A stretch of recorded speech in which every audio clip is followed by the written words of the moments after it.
Daddy வந்து உங்களுக்கு எல்லாரும் தெரியும், நீங்கள் உங்களோட ஊழியங்களை ஆஸ்வதிக்கப்பட்டிருக்கீங்க. 75 இயர்ஸ் அவங்க பர்த் டே கொண்டாடணும், ஜூனில் கொண்டாடணும்.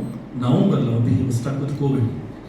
3 டேஸில் ஹாஸ்பிட்டலோட திருப்பி வந்துருவேன்னு சொன்ன என்னுடைய அப்பா வந்து 65 டேஸ் வெண்டிலேட்டருக்குள்ளே இருந்தாங்க.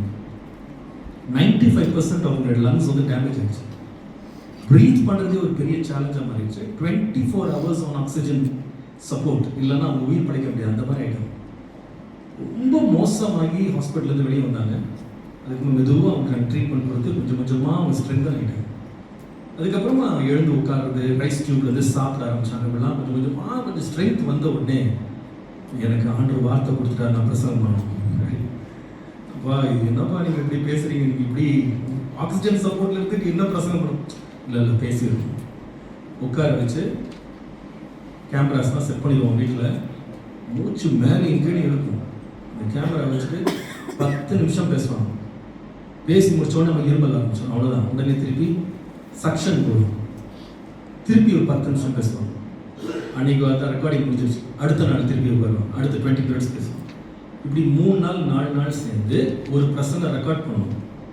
அந்த ரெக்கார்டிங் பண்ணி நடுவில் மூச்சு அப்படி எடுக்கும் சவுண்டு. அந்த சவுண்டை கட் பண்ணுறதுக்கு தனியாக ஒரு எடிட்டிங் வச்சு கட் பண்ணுவோம்.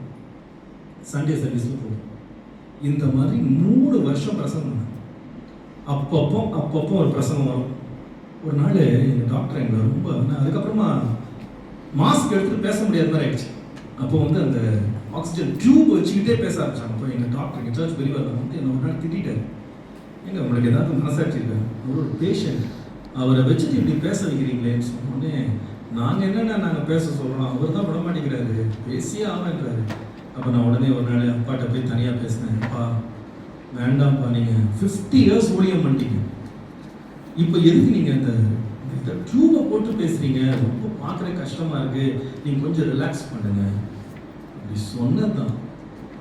என்னை பார்த்தாங்க. தொடர்ந்து பேசினா என்ன ஆகும் அப்படின்னு கேட்டேன். எனக்கு என்ன பதில் சொல்கிறது? செத்து தானே போவேன். எங்கள் பாஸ்டர் வந்து படுக்கையில் கால் நீட்டி போட்டு ரிலாக்ஸ் பண்ணிட்டு செத்தாருன்னு ஒரு விசுவாசம் சொல்லக்கூடாது. சாகர வரைக்கும் எங்கள் பாஸ்டர் ஊழியம் செஞ்சுட்டு தான் செத்தாருன்னு சொல்லணும்.